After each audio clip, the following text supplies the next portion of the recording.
Olá para você, muito boa tarde. Está começando agora o BMC Stock, o seu programa no meio do dia com os destaques do mercado financeiro em tempo real. Hoje a gente traz a participação do Victor Zogby, sócio e gestor de renda variável da MMZR Investimentos, além do nosso companheiro de todas as tardes, Alex André, com as análises gráficas. Mas vamos ver agora os destaques de hoje do BMC Stock. O presidente Jair Bolsonaro discursa na abertura da Assembleia Geral da ONU. Ele destacou que o Brasil é um bom lugar para os investidores. O presidente dos Estados Unidos, Joe Biden, é o segundo a discursar e afirma que o mundo precisa trabalhar juntos como nunca foi feito. E outros assuntos a gente vai destacando ao longo desta tarde, mas é claro, acompanhando ao meu lado sempre, todas as tardes, trazendo notícias em tempo real sobre os principais assuntos que estão impactando o mercado financeiro. Hanna Beltrão, boa tarde. Pois é, Dani, boa tarde para você, para todo mundo que está acompanhando mais um BMC Stock. E a gente, é claro, né, o Dani vai repercutir esses assuntos que estão impactando o dia no mercado financeiro com o nosso convidado. Daqui a pouco a gente recebe o Victor Zogby, sócio e gestor de renda variável da MMZR Investimentos, para comentar o cenário desta terça-feira. E Dani, já vamos aproveitar, vamos ver como é que está o cenário hoje, né? Exatamente, vamos ver sim, só que eu pensei que eles iam cortar aqui a minha câmera para eu fazer a troca aqui. Vamos fingir, eu vou fingir que eu tô só pegando um negócio no chão aqui, ó. Só fingindo, viu? Mas, ó, ninguém viu que eu tô mudando aqui. Ninguém viu. Vamos seguindo, vamos seguindo. Olha aqui, ó. Pronto. Vamos de mapa de calor, Mapa do então. calor funcionando aqui. Olha que beleza. Vamos ver, então, como é que está o Ibovespa nesse momento. Olha só, cadê o Ibovespa? Tá aqui. Ó, tá cortado aqui. Eu acho que eu abri bem certinho, mas eu já dou aqui a informação que o Ibovespa está em alta de 1,35%, agora chegando aos 110.315 pontos. E aqui no nosso mapazinho de calor, a gente tem aqui em alta, a gente tem a Via, tem aqui Cash 3 subindo 7,77%, Cogna 4,53%, olha só, Gol subindo aqui 3,29%, Lame 4, Lojas Americanas, que já está subindo 3,42%, Soma 5,97%, Gol subindo 3,23%, Cyrela 3,15%, que mais que nós temos aqui que a gente pode falar? A gente tem aqui Natura 1,75%, TIM 1,59%, poucas aqui caindo como a Dexco, menos 1,23%, tem também o IRB Brasil aqui, cadê o IRB? Tá aqui, 2,05%, Klabin caindo também aqui, Minerva caindo também, esse é o nosso mapa do calor. É isso aí, Hanna, e aí a gente segue com mais notícias aqui no BMC Stock. Pois é, Dani, a gente já falou aqui do cenário brasileiro, a gente aproveita então para fazer um giro pelo mercado internacional. Deixa eu dar uma olhada aqui nas bolsas europeias, deixa eu só dar uma atualizada, olha só, FTSE no Reino Unido segue com alta de 1,13%, DAX na Alemanha com alta de 1,43% e CAC na França com alta de 1,50%. Já nos Estados Unidos estão com leve alta, né, nesta terça-feira, Dow Jones com alta de 0,43%, S&P 500 com alta de 0,53%, acabou de virar, e Nasdaq com alta de 0,74%. Deixa eu dar uma olhada aqui para a gente ver como é que está o dólar. O dólar, nesse momento, está caindo, queda de 0,71%, sendo comercializado a R$ 5,28. Já o barril do petróleo, o petróleo Brent, está com alta de 0,31%. Agora subiu 0,50% de alta, sendo comercializado a pouco mais de $74 o barril. Já o petróleo WTI está com alta de 0,43%, sendo vendido a $70 o barril. Dani, e a gente segue aqui, né, na nossa programação com atualizações sobre o presidente Jair Bolsonaro, que discursou na abertura da Assembleia Geral da ONU nos Estados Unidos. E a Giovana Locatelli acompanhou esse discurso por lá. E, Giovana, a gente já vai trazer a Giovana ao vivo aqui com a gente. Giovana, queria que você destacasse os pontos relativos à economia e também o que podem afetar diretamente no mercado financeiro. Boa tarde para você. Boa tarde, Hanna. Boa tarde, Daniel, a todos que nos acompanham. O presidente Jair Bolsonaro trouxe um tom otimista na abertura da Assembleia Geral da ONU, agora pela manhã, né, que nós acompanhamos aqui ao vivo. Ele disse que o Brasil mudou, que não é o Brasil que está sendo mostrado na imprensa brasileira. Inclusive, citou que faz quase 3 anos que o Brasil não registra nenhum caso de corrupção, não é? Também teve na pauta dele questões ambientais, falou do Marco Zero, que está em julgamento no STF. Falou também de infraestrutura, citando aí o leilão de 34 aeroportos e 29 terminais também. Falou da revitalização do modal ferroviário, entre outros temas. E um tema muito bacana, muito importante que ele citou, ele pintou um cenário muito auspicioso para os investidores. Ele disse que o Brasil está no momento certo para atrair os investidores, disse que o país oferece um grande potencial de consumo, também disse que oferece muitos serviços e destacou aí a confiança no governo. Então, entre outros temas que vocês vão destacar aí também, então esses temas para os investimentos deve com certeza mexer no mercado, Hanna. Perfeito, Giovana.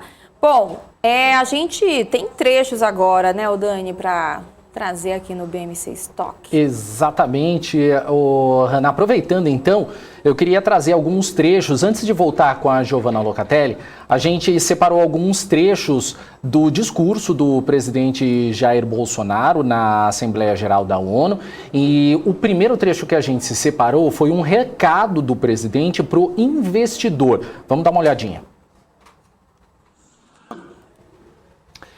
Esse foi o primeiro trecho do discurso do presidente Jair Bolsonaro e a gente também separou outros trechos também do presidente na Assembleia Geral da ONU. O segundo trecho que a gente separou foi em relação sobre o 7 de setembro, que mobilizou boa parte dos bolsonaristas no país. Vamos dar uma olhada.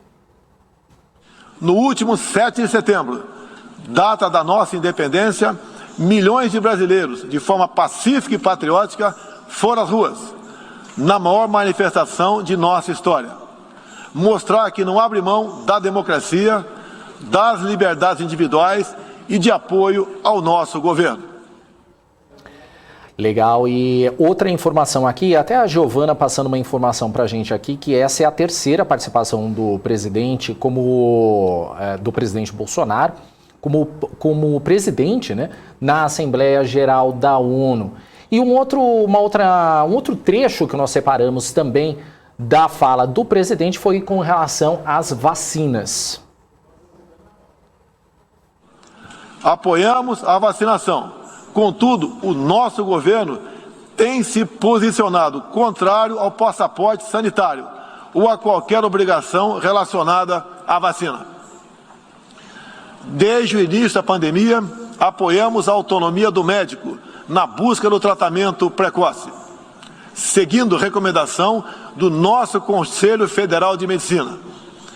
Eu mesmo fui um desses que fez tratamento inicial. Respeitamos a relação médico-paciente na decisão da medicação a ser utilizada e no seu uso off-label. Não entendemos porque muitos países, juntamente com grande parte da mídia, se colocaram contra o tratamento inicial. A história e a ciência saberão responsabilizar a todos. E logo em seguida, o presidente dos Estados Unidos, Joe Biden, discursou após o presidente brasileiro. E, Giovana, explica um pouquinho para a gente como é que foi esse discurso, né, para o pessoal que está nos acompanhando entender, né, pela sua ótica, né, que você já que está acompanhando também. Sim, essa, lembrando, é a primeira participação de Joe Biden como presidente, né? Discursando aí na Assembleia Geral da ONU. Bom, os temas foram diversos, eu vou passar uma geral aqui antes. Ele disse que a próxima década vai ser decisiva para enfrentamento de possíveis crises que possam aparecer. Ele citou pandemia, a crise climática e a ordem de poder global, sendo como essas prioridades aqui dos Estados Unidos. Ele disse ainda que enfrentarão os desafios globais com parceiros e entidades multilaterais. Salientou que os países precisam trabalhar juntos como nunca fizeram antes, né? Também está engajado na OMS, né? Voltando ao Acordo de Paris, também foi um tema que ele citou.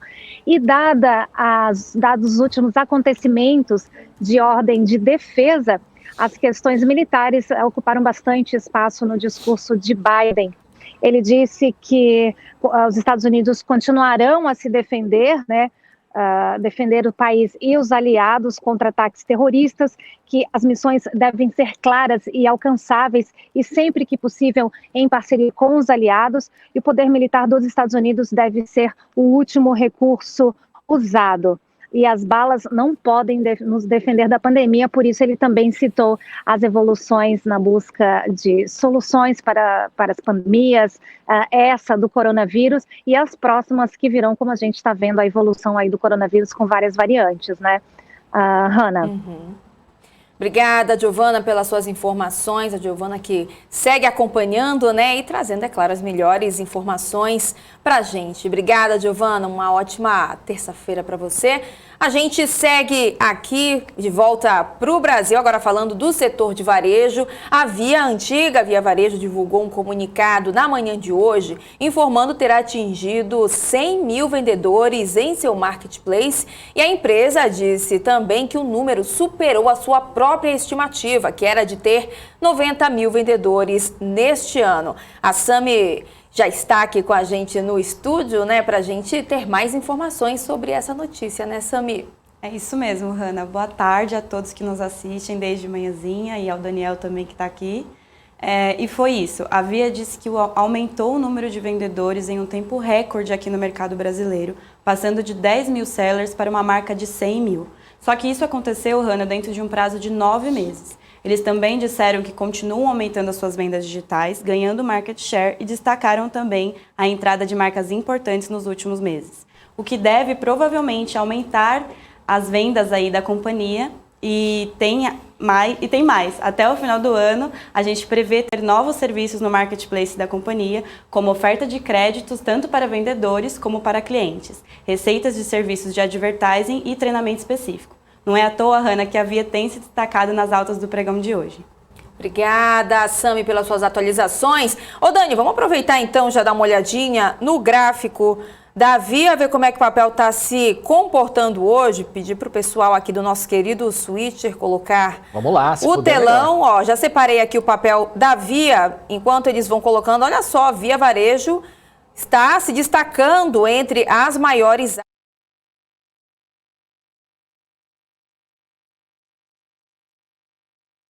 e pouquinho, mas agora está com alta de 10%, o papel sendo comercializado a pouco mais de R$ 8,60. O papel da Via que abriu o pregão de hoje valendo R$ 8,08 e segue disparando, né? O papel que teve uma queda brusca no finalzinho de julho até o comecinho de setembro, uma queda forte, chegou a cair ao patamar dos R$ 7,78 e agora está subindo bastante no pregão de hoje. Dani, vamos aproveitar e ver também como é que está o chat, né? Quem está nos acompanhando. Vamos de chat. Então, antes da gente chamar o Vitor Zogby, que já está aguardando aí, só dar uma boa tarde antes para o pessoal que está acompanhando aqui a nossa programação. O Robson Costa, o Miguel Oliveira, eles estão numa discussão aqui sobre a direita, sobre a esquerda e por aí vai, mas aí é uma discussão que é saudável e vamos que vamos. Tem o Miguel JJ, boa tarde também para o Éder, quem também está por aqui.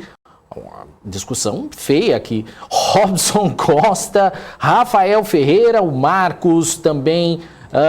Tem aqui o Rui das Neves, que já está chamando do chamando o Cabral aqui para a tarde, daqui a pouco ele está por aqui, o MPK, dando aqui a galera, vamos prestigiar a BMC, likes, por favor, chega no like aqui pra gente, boa tarde Daniel e Hanna, valeu MPK, valeu gente, deixa o seu boa tarde aqui, a sua participação também, mas a gente não vai atrasar tanto o nosso convidado que já está esperando a gente, que é o Vitor Zogby, sócio e gestor de renda variável da MMZR Investimento.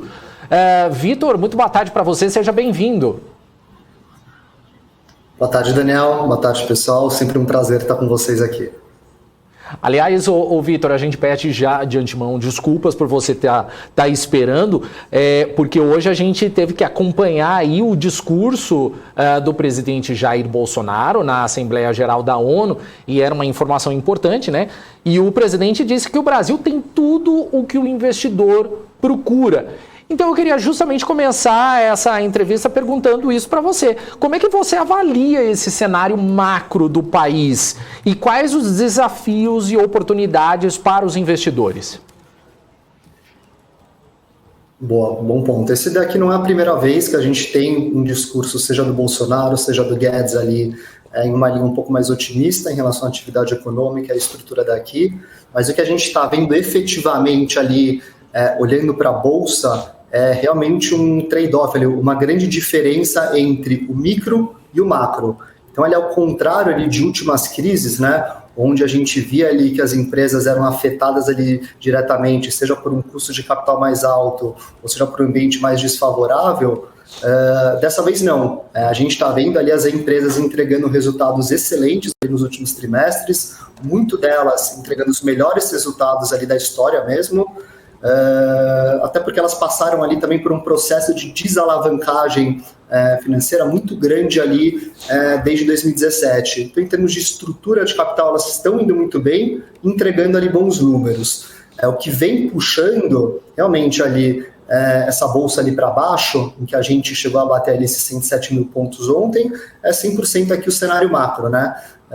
Então, aqui uma mistura tanto ali de um sentimento um pouco mais pessimista para o político e para o fiscal, aqui uma combinação de diversos fatores, partindo desde eleição, crise hídrica, escalada de inflação, entre outros, e agora também um cenário global ali um pouco mais desafiador, né, com desde risco de inflação nos Estados Unidos até esse caso ali na China.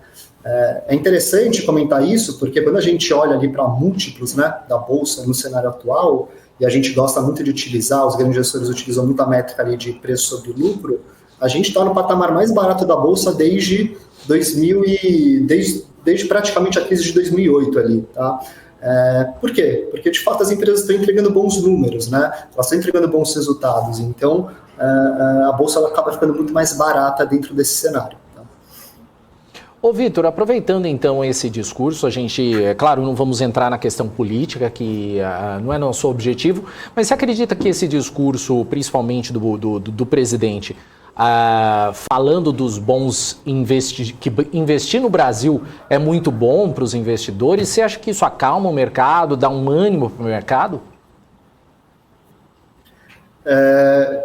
Deveria, porém, dado o histórico recente ali de discursos suscetivos ali sem resultados práticos, o mercado não dá mais esse benefício ali da dúvida, né? Isso a gente vê muito ali, principalmente com o discurso do ministro ali, Paulo Guedes, né? No começo ali de mandato sempre foram discursos muito otimistas, à medida que a gente não via ali esses resultados ali práticos sendo ali entregues, o mercado começou a realmente questionar, né? Então a gente acaba não tendo mais aqueles repiques altos depois de algum discurso ali um pouco mais otimista. Existe realmente uma demanda ali de planos concretos, né? E o que agrava aqui mais um pouco é que, olhando ali para o cenário ali dos próximos 18 meses, né, a gente vê que uma discussão ali, um debate eleitoral, ele foi antecipado, tá? Alguns estimavam que isso ia acontecer a partir de outubro, porém não. A gente já está vendo isso ali desde ali do final de agosto, é uma discussão ali um pouco mais forte, discutindo ali cenários. Historicamente, anos de eleições são anos difíceis ali na Bolsa, né? Então aqui é um cenário um pouco mais de cautela.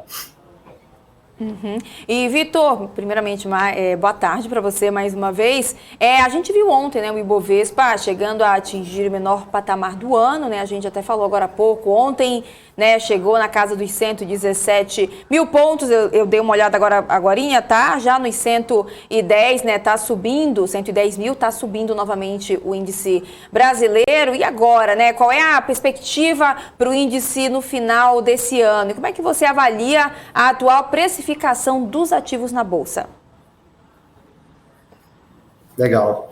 Até retomando ali o ponto inicial, em termos ali de múltiplos, a gente fala que a gente está 2 desvios padrões abaixo da média histórica ali. Então, um patamar teoricamente ali bem descontado, né? E, de novo, é o cenário macro que está sendo um pouco mais desafiador.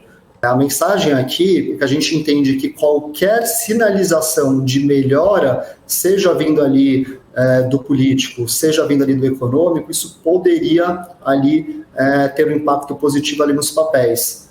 Por quê? A gente vê ali que os juros futuros, né, que nada mais é do que a taxa que você utiliza para trazer a valor presente a geração de resultado das empresas, ele está num patamar muito alto. Então, a gente pega ali juros acima de 10% ali para os próximos 5, 6, 7 anos. Isso acaba afetando o preço ali das ações. Em uma sinalização de uma melhora de ambiente, esses juros eles tendem a acomodar. E aí a gente acaba tendo um impacto muito positivo ali nos papéis de bolsa, especialmente naqueles nomes domésticos, né? Que se a gente pega ali uma janela dos últimos 2, 3 meses, né? Então olhando ali para varejo, educação, foram os nomes mais impactados. Legal. Vitor, depois de quedas recentes e também em julho, em agosto, agora é hora de aproveitar oportunidades ou o tom é mais de cautela, buscar liquidez, diversificação ou algum tipo de proteção? Qual que é a estratégia mais adequada para momentos como esse? Legal. Isso daqui é um ponto importante porque a resposta é que realmente depende, tá? A gente não acha que é o momento ali para fazer loucuras, por mais que as ações estejam baratas, o cenário é desafiador, o cenário para os próximos 18 meses realmente deve ser extremamente desafiadores ali para a Bolsa, mas de fato ali os papéis eles estão baratos e a gente consegue identificar ali algumas boas oportunidades ali de entrada. Então a mensagem para quem ainda não tem ali uma posição em Bolsa, está num ótimo momento sim de entrar. Você vai conseguir ali bons preços. Tá? Para quem já está bem posicionado ali em termos de percentual de carteira, não há momento para fazer loucuras, não há momento ali para aumentar. Então a mensagem é um pouco nessa linha e a gente tem que entender que investimento em ações é um investimento ali que a gente sempre tem que considerar um horizonte ali de longo prazo. Né? Por mais que a gente acredite ali que talvez ali nos próximos 18 meses a gente tenha muita volatilidade de um cenário difícil, numa perspectiva ali de longo prazo a gente fala ali que é acima de 3, 5 anos. Você tem ali uma boa oportunidade de entrada sim, de preços muito atrativos. E a gente também queria saber quais movimentações e giros de ativos você vem percebendo na carteira das principais gestoras do país. Quais seriam os setores que têm ganhado destaque e por que, né, elas têm ganhado esse destaque, vem aparecendo mais?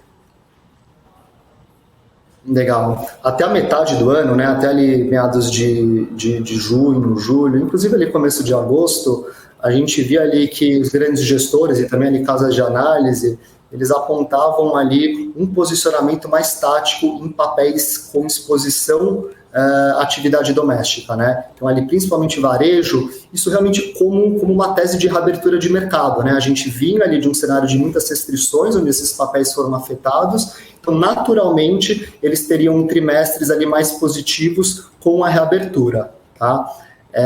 Com a piora ali do cenário macro, que a gente viu isso principalmente ali nos últimos 2 meses, a gente está vendo uma mudança no posicionamento ali desses gestores. Então, hoje nas carteiras você encontra papéis ali que a gente fala que são papéis mais defensivos. O que são esses papéis defensivos? São papéis mais descorrelacionados ali do PIB, são empresas que elas atuam em um mercado ainda de baixa penetração, geralmente ali líder de mercado, com uma tese muito disruptiva. Então, a gente está vendo ali essa migração, saindo ali do varejo e alocando ali nomes, e até dentro ali disso que eu comentei ali, alguns nomes que eu consigo citar dentro ali de algumas carteiras. A gente está vendo, por exemplo, Redditor, Pets, uma própria TOTUS, uma VEG, um Açaí, que são realmente papéis mais descorrelacionados, que em um momento macroeconômico desfavorável, essa empresa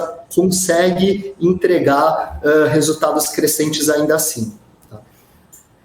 Agora, Vitor, e quais as justificativas para esse momento de aversão ao risco, inclusive dos principais gestores do país? Dá para identificar gatilhos que podem impulsionar o mercado já nos próximos meses? Aqui acho que são diversos fatores, né?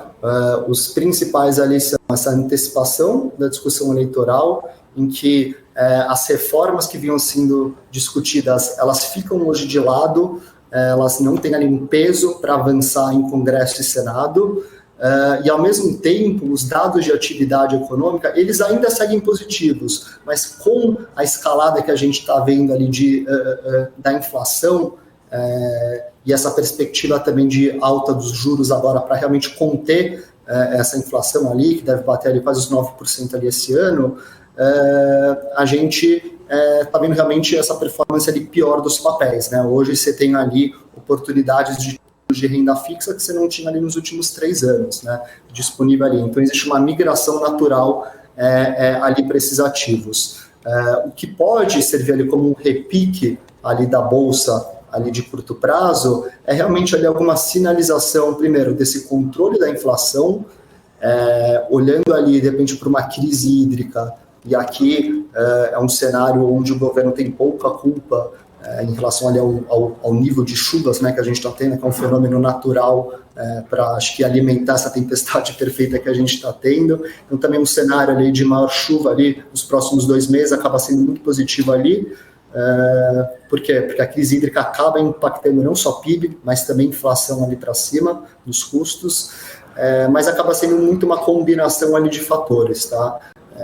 Em linhas gerais, um apaziguamento ali entre o executivo e o judiciário para conseguir avançar ali as reformas sendo discutidas ali nos últimos meses, já seria muito positivo ali para os papéis e traria uma maior confiança ali do investidor, seja esse investidor local ou estrangeiro, tá?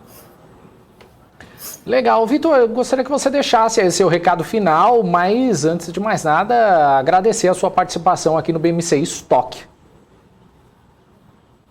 Eu que agradeço sempre a oportunidade de falar com vocês. Como mensagem final, a gente sempre olha ali que otimismo e pessimismo é questão de preço, tá? De fato, hoje, os papéis, eles estão baratos em relação aos múltiplos históricos, o cenário para frente é desafiador, porém, tendo aqui uma cabeça um pouco mais de longo prazo, sem dúvidas ali, acho que o investidor ali, pessoa física, vai estar fazendo ali uma ótima alocação em bolsa, selecionando ali boas empresas de qualidade. Tá certo. Mais uma vez, Vitor, muito obrigado então pela sua participação aqui no BMC Stock. Uma ótima tarde para você. Obrigado, pessoal, igualmente. Valeu, gente. Esse foi o Vitor Zogby, ele é sócio e gestor de renda variável da MMZR Investimentos. E antes de ir com a Hanna, eu tenho uma informaçãozinha aqui, que agora há pouco a gente estava mostrando no finalzinho do BMC News com a Paula Moraes, a gente estava mostrando aí a fala do Rodrigo Pacheco e também do Arthur Lira, e só dando um resuminho do que aconteceu agora há pouco, o presidente do Senado, Rodrigo Pacheco, disse agora há pouco que ele e o presidente da Câmara, Arthur Lira, vão submeter ao Colégio de Líderes um encaminhamento para os precatórios. Eles se reuniram, como eu acabei de dizer, com o ministro da Economia, Paulo Guedes. A ideia é limitar os pagamentos de sentenças judiciais ao valor pago em 2016, ano de criação do teto de gastos, o que daria perto de 40 bilhões de reais. O volume total a ser pago em 2022, se o parcelamento não for feito, é de 89 bilhões de reais. A solução, ela contempla 3 princípios básicos na discussão: o pagamento dos precatórios, respeito ao teto de gastos e encontro de espaço fiscal para um programa social robusto. O pagamento de precatórios, segundo o Pacheco, é um problema que se apresenta e precisa ser resolvido. Houve convergência em relação à necessidade de honrar precatórios e ao honrar o teto de gastos. Abre aspas, ao mesmo tempo, a preocupação que foi crônica da nossa reunião, preocupação maior com o programa social que possa alcançar o máximo possível de brasileiros. São 3 conceitos que devem conciliar, mas como política é a arte de escolher. Estamos encaminhando possível solução. Fecha aspas. A solução discutida prevê o pagamento dos precatórios de menor valor, segundo Pacheco. Com o parcelamento, remanesceria um saldo próximo a 50 bilhões de reais a ser honrado. Para ser honrado, há caminho, segundo ele. Estão na proposta de emenda à Constituição, a PEC dos precatórios, encontro de contas, negociações com ativos, negociações entre as partes. Não havendo como quitar esse saldo, o pagamento seria transferido para 2023. A solução, segundo ele, é incipiente e será discutida na Câmara e no Senado. Segundo ele, se aprovado na Câmara, o compromisso é ter a maior agilidade possível. O que vamos objetivar, segundo ele, é que os 89 bilhões possam ser honrados a partir desses mecanismos que respeitam o teto e os credores. Essa é a informação. Bom, Hanna Beltrão tem informações aí, também tem mapa de calor, vai contigo. Pois é, Dani, vamos dar um giro aqui, mostrar para o investidor, para a investidora que está nos acompanhando, como é que está a situação no momento. Ibovespa segue com alta de 1,58%, agora está no patamar dos 110.568 pontos. Deixa eu dar uma olhada no dólar. O dólar que está caindo 0,78%, sendo comercializado a R$ 5,29. O dólar que vem se mantendo acima dos R$ 5,20. Deixa eu dar uma olhada aqui. Desde mais ou menos o finalzinho de julho, lá pelo dia 21 de julho, o dólar chegou a dar uma queda lá pelo dia 27 de julho, mas voltou a recuperar a casa dos R$ 5,20. Vamos ver então como é que estão os papéis, os ativos das empresas nesta terça-feira. Via Varejo subindo bastante. Saiu do ar. Opa, saiu do ar. A tela, ó, daqui a pouquinho a gente pode fazer um outro giro, mas agora então vamos trazer a Alex André, né, Dani? A gente agora é hora de trazer a análise gráfica, né? O Alex André, ele vai falar da Evergrande, conglomerado de construção civil, que tem dívida de 300 bilhões de dólares e que dá indícios de um possível calote, comprometendo o mercado de commodities, bancos e todo o financiamento da economia chinesa. Além disso, o Alex também traz outros gráficos que impactam os negócios. Fala, Alex! É isso aí, Daniel. Agora no BMC Stock, vamos sempre trazer os principais gráficos, né, numa leitura macroeconômica global para ajudar você, investidor, a tomar a melhor decisão de investimento. Tá? Então agora no BMC Stock a gente separou aqui alguns gráficos para a gente comentar de forma bem dinâmica e também de uma forma, né, que você consiga entender como que está, né, de uma forma muito mais clara no mercado. Então vamos passar aqui o primeiro gráfico, né, que nós temos aqui. Né? O primeiro gráfico a gente vai falar um pouquinho, né, sobre a Evergrande, né, uma das maiores companhias de real estate do mundo, né, e ela tem aqui uma preocupação global em relação a um possível default, né, um possível não pagamento da dívida, e esse gráfico ele retrata totalmente ao contrário, né, do que o mercado está fazendo em relação às notícias de preocupações a não pagamento dessa dívida. Esse gráfico ele retrata basicamente o seguinte: essa linha roxa são as principais empresas da Ásia com balanços fracos comparado a empresas com balanços mais fortes. Esse levantamento foi feito pelo Goldman Sachs, né, um dos maiores bancos do mundo. Então, as empresas que a gente tira de conclusão aqui, que as empresas com balanços mais fracos estão outperformando as empresas com balanços mais fortes,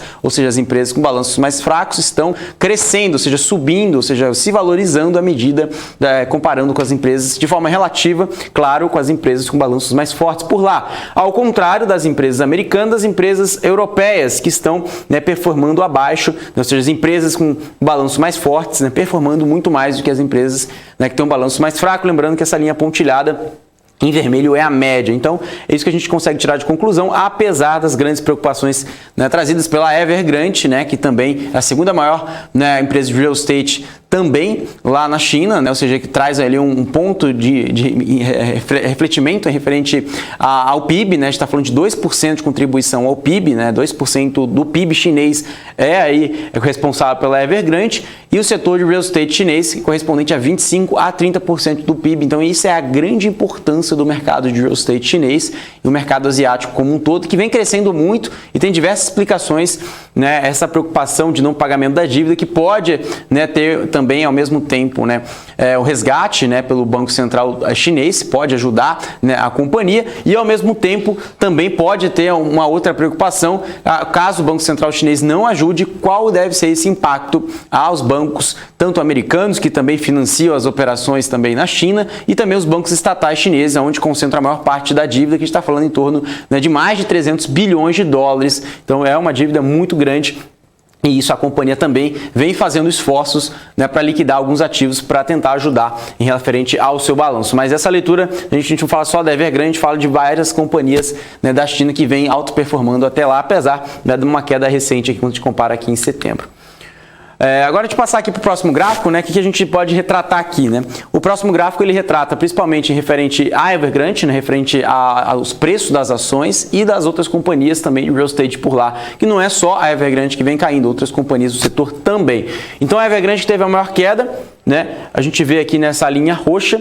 Depois a gente consegue comparar, né, com a CG Services também, que teve uma queda, a RF Properties e a Sunac, né? A Sunac teve a menor queda, a gente está falando aqui de 20%, e também outras companhias tiveram quedas aí também recentes, ou seja, a gente consegue ver desde a notícia, né, que teve ali logo atrás, a gente consegue ver que teve ali a maior queda mais acentuada logo aqui, mas lembrando que essas quedas vieram ali desde abril e maio, né, desse ano, que as companhias de real estate já vêm sofrendo, já vêm tendo essas consequências. Lembrando que a notícia da Evergrande não é de hoje, só teve repercussão global há pouco tempo atrás, há poucas semanas atrás, mas lembrando que os papéis ligados a real estate, as maiores companhias da China e da Ásia, vêm caindo desde abril e maio desse ano, tá? Então essa que é a leitura que a gente trouxe nesse gráfico. Agora, no próximo gráfico, a gente vai falar um pouquinho, né, sobre o S&P 500, né, sobre o preço do S&P 500 Forward, né, projetado.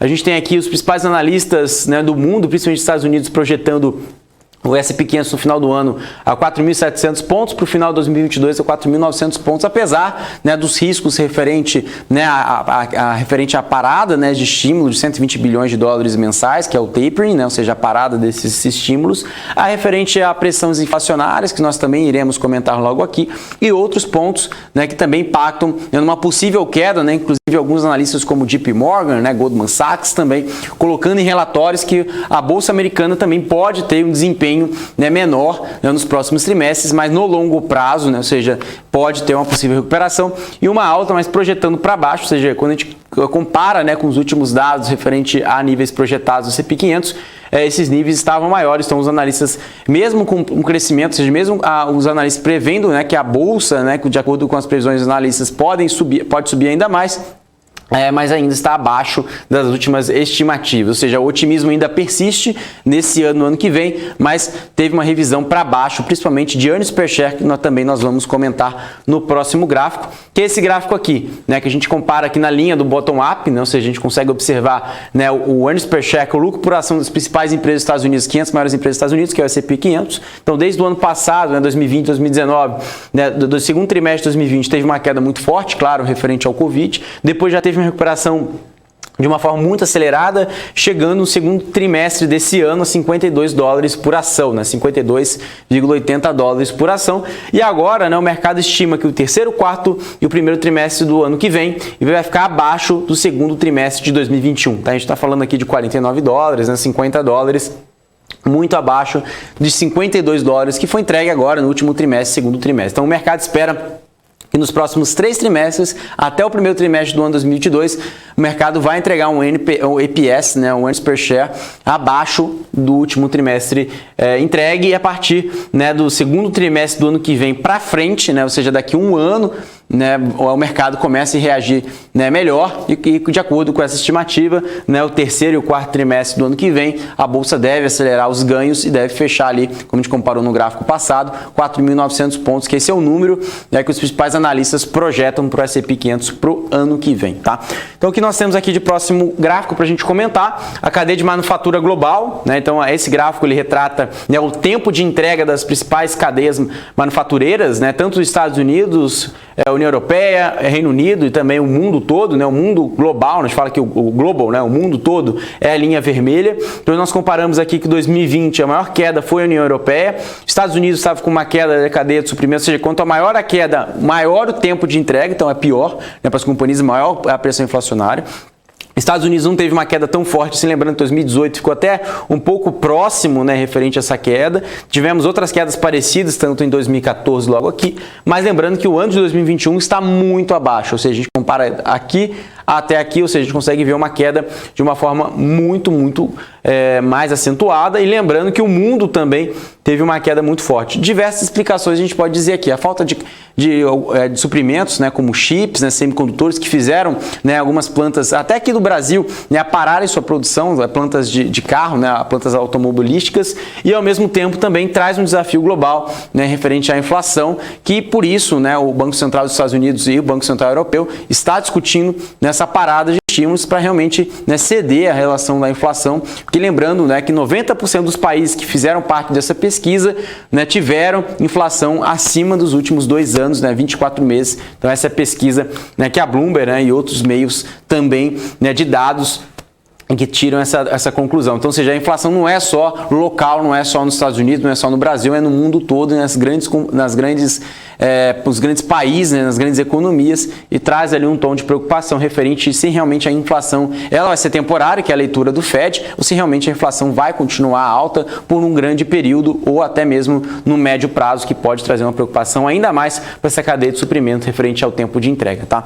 Então, no próximo gráfico, a gente vai trazer o que aqui para a gente retratar aqui? Referente à inflação de alimentos, né? Então a gente tem aqui referente à América Latina, né? Referente à inflação, é um ponto bem interessante, né? Brasil é o que tem a maior impacto na inflação referente a alimentos, né? Ou seja, a gente consegue ver aqui que corresponde ali abaixo de 4%, a gente está falando ali em torno de 3,5%, né, referente à inflação no Brasil. México logo atrás, consegue ver Peru, Chile, Colômbia logo aqui, e os Estados Unidos, qual que é o peso da inflação? Né, muito baixo, a gente está falando de 0,5%, quando a gente fala aqui de contribuição, né, referente ao peso da inflação total. Então, assim, o menor peso que a gente está falando sobre inflação é 0,5%. Mas por que a inflação está girando em torno de 5,3%, né, de forma geral aqui nos Estados Unidos? Porque o maior peso, né, aqui do CPI, né, são principalmente produtos, né, que tem ali na cadeia, está falando de 60% quando a gente destrincha esse número da inflação, estão relacionados, né, principalmente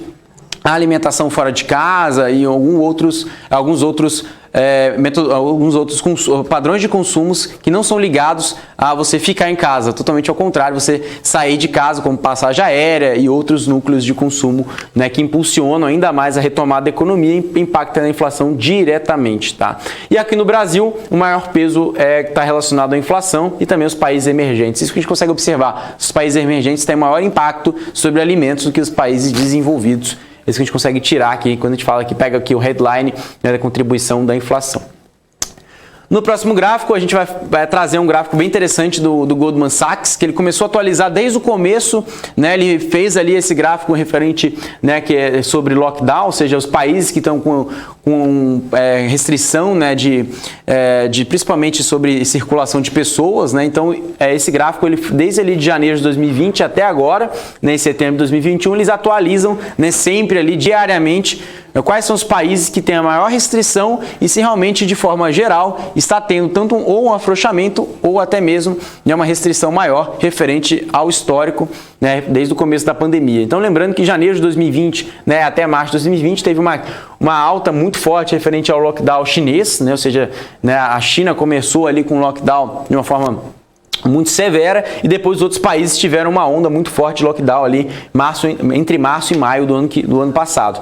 E agora, daqui para frente, o que observamos, né? A gente observa principalmente a Europa, né, de janeiro e março de 2021 com o maior pico de lockdown, ou seja, o maior pico de restrições, mas o mundo todo, desde então, desde janeiro e março de 2021, teve uma queda muito forte e acentua-se a queda muito mais agora a partir de setembro, ou seja, quando a gente compara aqui referente à população vacinada, né, do ciclo completo de 2 doses ou uma dose única. Aqui no Brasil a gente está falando de um número aproximadamente de 37%, né, de toda a população. E ao longo do mundo todo, a gente compara aqui, né, a Ásia, né, ou seja, tirando aqui a China nessa linha azul, essa linha aqui também da Europa, né, a gente compara aqui nessa linha cinza, aqui logo aqui abaixo, América Latina, inclusive o Brasil está aqui, né, ou seja, uma queda também desde lá de trás, ou seja, lembrando que a América Latina ficou muito abaixo da Europa e da China referente a restrições passadas, né, referente ao histórico. O mundo todo, né, a gente consegue observar nessa linha mais clara, a gente consegue observar a América do Norte nessa linha mais escura e também a China, né, como eu disse no começo da apresentação aqui, nessa linha vermelha, né, ou seja, onde teve o maior lockdown e agora registrando a menor restrição entre todas as regiões, até mesmo, né, porque tiveram o maior lockdown logo atrás e agora a menor, né, nível de restrição referente ao histórico e também comparado com outros países, tá? Bom, por que eu estou falando isso, né, referente a restrições? Porque justamente a retomada da economia traz um sentimento, né, do investidor que as bolsas, né, podem ter, né, um alívio, né, até mesmo, né, uma retomada, e inclusive os Estados Unidos, né, está tendo esse movimento, ou seja, toda vez ali os Estados Unidos estiver falando ali do all-time high, ou seja, renovando novas máximas, mesmo com as preocupações que pode ter uma queda, com o tapering e outras preocupações inflacionárias, como eu comentei anteriormente. Mas o que reflete referente aos novos aportes, ou seja, realmente está tendo ali até o momento, né, compradores, né, ou seja, a bolsa subindo nos Estados Unidos de forma relativa, e isso impacta, né, o fluxo, né, para equities nos Estados Unidos. Então a gente consegue observar aqui que o fluxo de equities por lá ficou muito forte, né, até mesmo só abaixo de janeiro, né, e fevereiro desse ano. E logo aqui a gente consegue observar nessa linha aqui, a gente está falando, né, em torno ali de 50 bilhões de dólares destinados, né, ou seja, a gente consegue observar cash to stocks, ou seja, dinheiro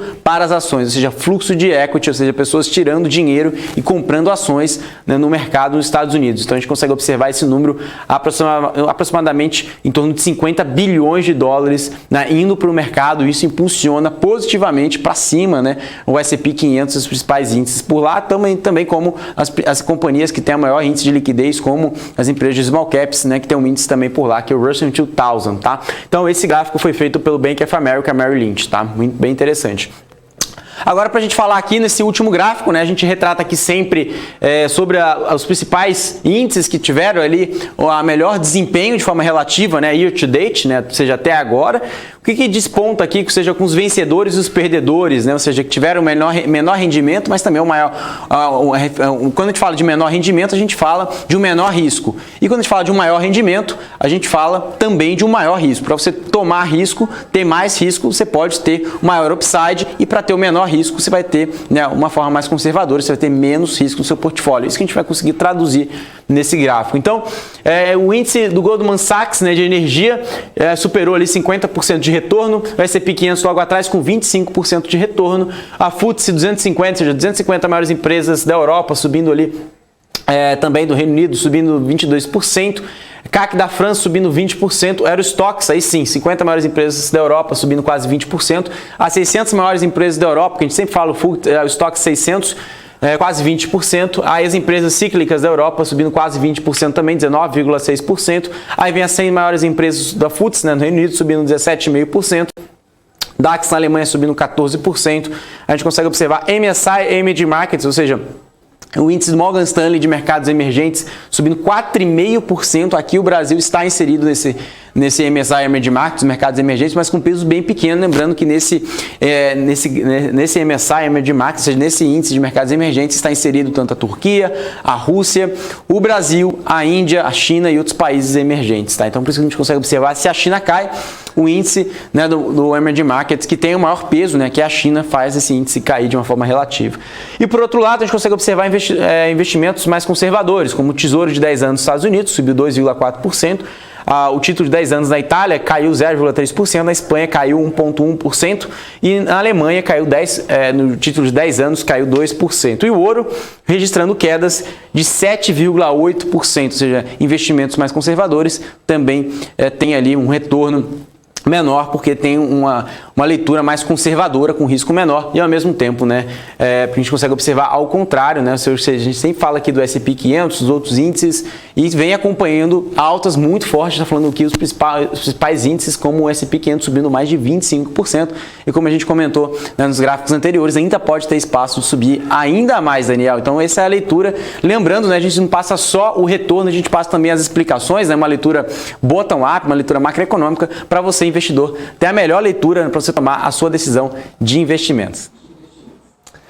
Valeu, Alex André, aí dando as informações, aí, as análises gráficas. E falando em gráfico e números, Hanna Beltrão tem informações aí. Hanna, diga. Pois é, vamos dar uma olhadinha, Dani, no nosso mapa de calor, ver como é que está a situação das empresas nessa tarde de terça-feira. Mas antes, deixa eu falar do Ibovespa, que está com alta de 1,61% aos 110.594 pontos. Ibovespa que abriu aos 108.859, chegou a cair até os 100, na verdade, chegou a mínima aí de 110.569 pontos, que é o que a gente segue acompanhando aqui. Já o dólar está caindo 0,77% aos R$ 5,29. Já no nosso mapa de calor, eu estou vendo aqui Via com alta de 9,89%. Pessoal aqui do setor de varejo, as empresas do setor em alta nesta terça-feira. Grupo Soma com alta de 7,84%. Lame 4 com alta de 5,13%, a Mer3, antiga B2W, com alta de 4,51%. O nosso mapa tá bonito hoje, né? A maior parte no verdinho. Quem mais está subindo aqui? Multi3, Multiplan, com alta de 3,70%. Pets, com alta de 3,65%. Açaí, também figurando entre as maiores altas acima dos 3%, tudo, né, subindo bastante aqui, mas tem empresa que está caindo, como é o exemplo de GGBR4, que está caindo 3,8%. Gerdau 4 está caindo 2,13%, e Usiminas também figurando entre as maiores baixas do dia, com queda de mais de 2%. No mais, a maior parte dos setores está tendo ganhos nesta terça-feira. Vamos seguir então, Dani, são agora 1h50, vamos seguir com mais informação aqui para o nosso telespectador, para falar que a Novonor informou a Braskem que ainda não tomou a decisão sobre a forma pela qual vai se desfazer de sua participação de controle na companhia. O comunicado foi divulgado depois que a B3 e a CVM pediram esclarecimentos à Petroquímica sobre a notícia publicada no Jornal Valor ontem a respeito de apresentação do modelo para a venda dos ativos da Braskem.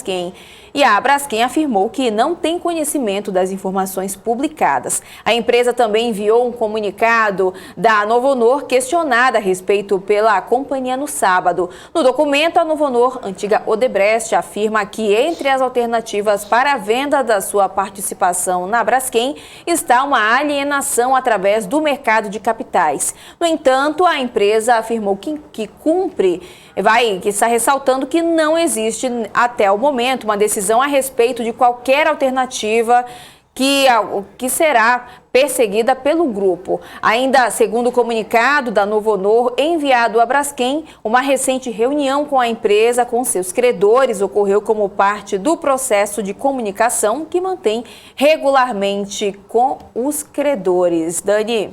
E a Raízen anunciou a primeira venda de longo prazo para gás natural renovável ou biometano com a Yara Brasil Fertilizantes em um contrato de 5 anos. O volume envolvido na transação é de 120 mil metros cúbicos por dia, segundo a companhia, que é controlada pela Cosan.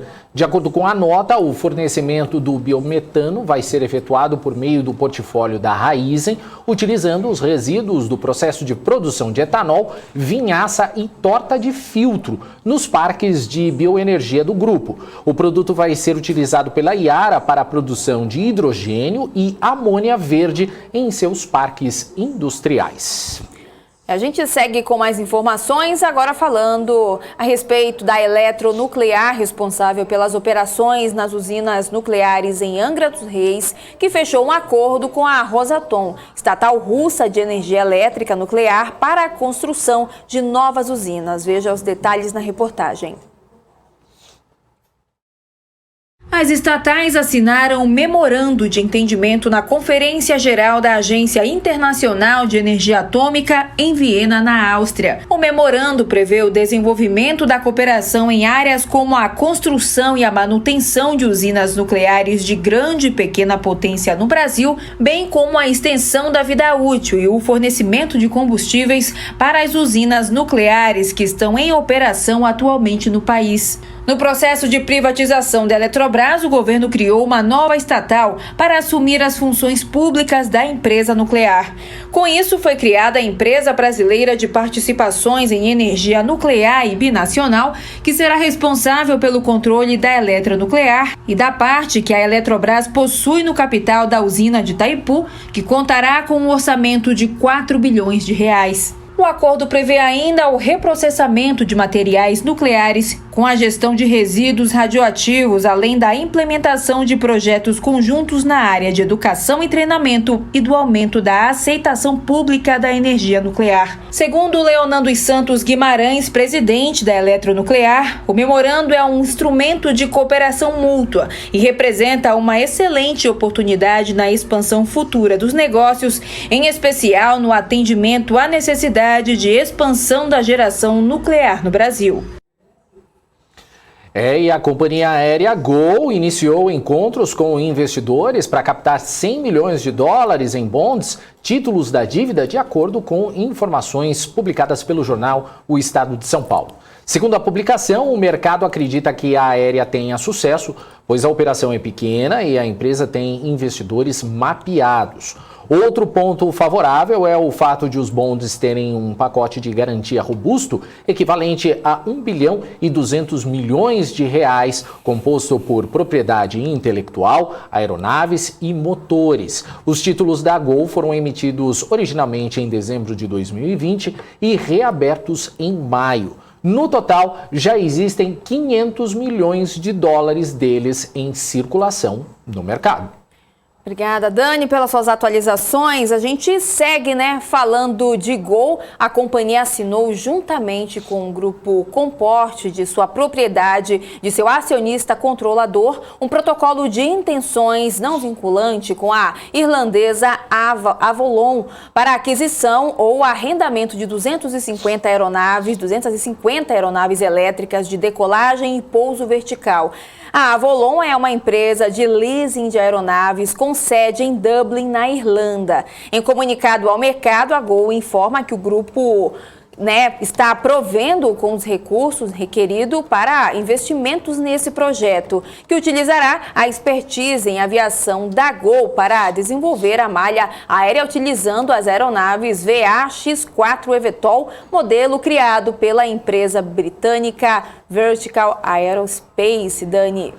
E o Grupo Cosan, ele compra a participação adicional na Radar por quase 1,5 bilhão de reais. A companhia celebrou o contrato de compra e venda de ações com a Mancilla Participações, que é veículo do Fundo de Investimentos da TIAA, o Teachers Insurance and Annuity Association of America, para aquisição adicional no Grupo Radar, empresa em que já detém controle acionário. A Cosan vai ficar com a fatia de aproximadamente 47% de participação na Radar, conforme fato relevante, divulgado no início da noite de ontem, após o fechamento do mercado. Após a conclusão da transação e de uma reorganização societária, o grupo vai passar a deter mais de 50% do total do capital social da Radar, uma gestora de propriedades agrícolas com capacidade para investir em ativos com alto potencial produtivo no Brasil. Agora, a companhia deve fazer a aquisição por meio da estrutura de fundos de investimentos. O fechamento definitivo da operação está condicionado à aprovação do CAD, que é o Conselho Administrativo de Defesa Econômica. E eu separei também aqui informações que a Comerc Participações lançou a sua oferta pública inicial de ações, o IPO. A faixa indicativa de preço vai de R$ 16,87 a R$ 18,56, aí considerando o meio desse intervalo de R$ 17,72. A operação ela pode movimentar R$ 1.591 bilhões. Há ainda a possibilidade de um lote adicional de ações e um lote suplementar, o que elevaria a oferta aí para 2.106 bilhões.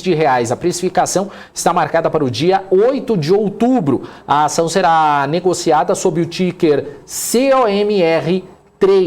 A Comerc é uma holding de empresas que atuam na comercialização e gestão de energia para consumidores livres, geradoras e pequenas distribuidoras, soluções de eficiência energética, baterias e plataformas de informação e tecnologia.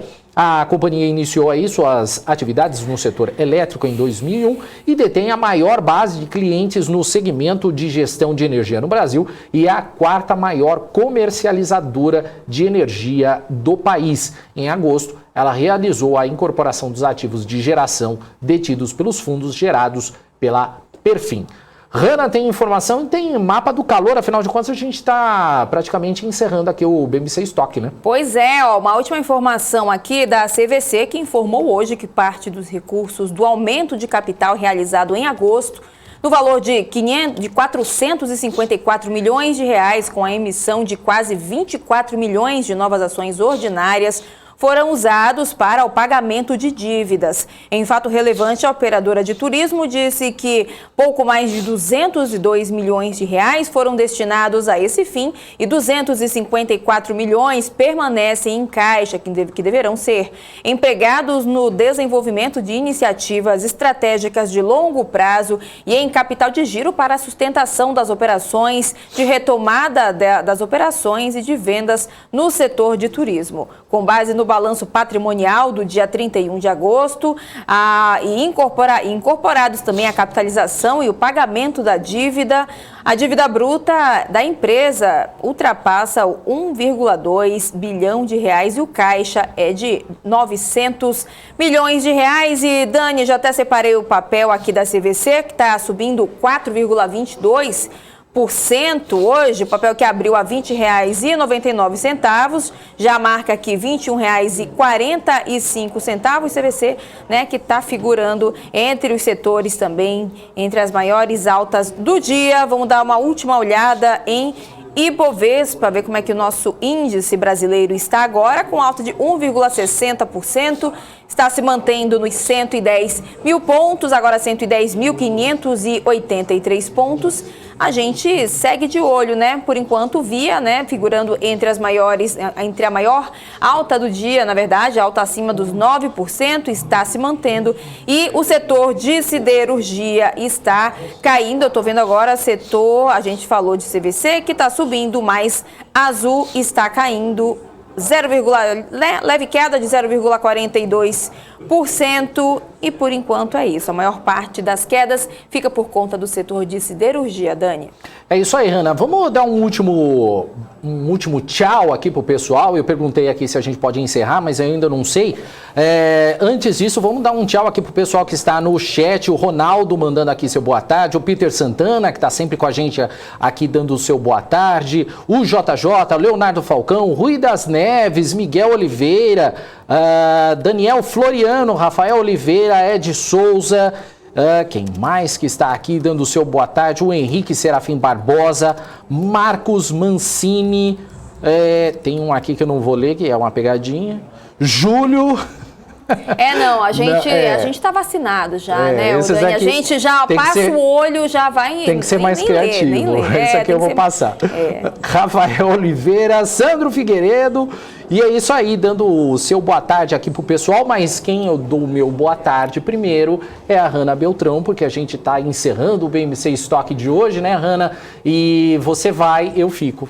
Pois é, e lembrando que hoje, né, estou no comando do BMC Business. Hoje é a estreia? Hoje é a estreia, hoje legal. Sim. Ontem a gente falou que, por enquanto, ontem ainda não ia rolar essa estreia, mas hoje com certeza, então eu espero todo mundo às 5h15, dando muito like e compartilhando, é claro, a nossa programação. O Daniel segue aqui tocando o barco com a equipe do marketing, é isso? É isso aí, Hanna. Valeu, boa tarde para você, beijo, até amanhã. Até amanhã, Dani.